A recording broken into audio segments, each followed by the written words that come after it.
Here is a staggering excerpt I read as I was finishing off Nick Chown's book, Understanding and Evaluating Autism Theory. One of my colleagues told me about a situation where a school's special educational needs coordinator, SENCO, had written a target for an autistic child entitled eye contact, stating that the child needs to maintain eye contact when having conversations with peers and staff. My colleague explained to the SENCO how inappropriate this was, and the response from her was that everyone needs to have eye contact in order to show respect, and that you're listening and interested in what's being said. That was from Nick Chown's book, Understanding and Evaluating Autism Theory, Chapter 9, page 301. It doesn't matter how many times I come across situations like this through my reading and in my professional life.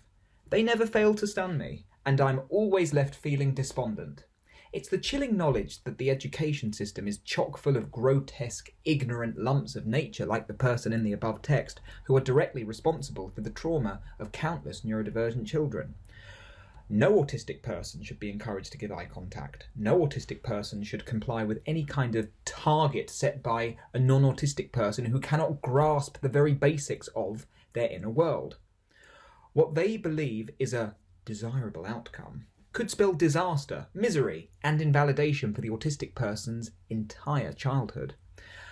I thought that providing an education to a child was a legal requirement in this country.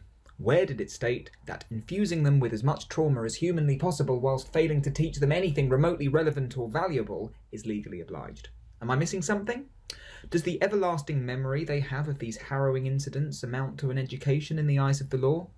It must do.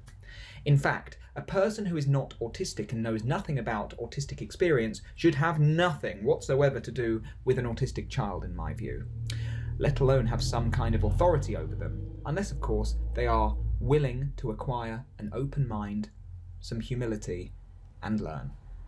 Similarly, the opinion of such a person about how a parent of an autistic child ought to be disciplining or raising their children, or any feedback and advice they may gratuitously dump on a parent for that matter, can safely be dismissed or discarded as utter drivel, for it is unwarranted, useless, unnecessary, and unwanted.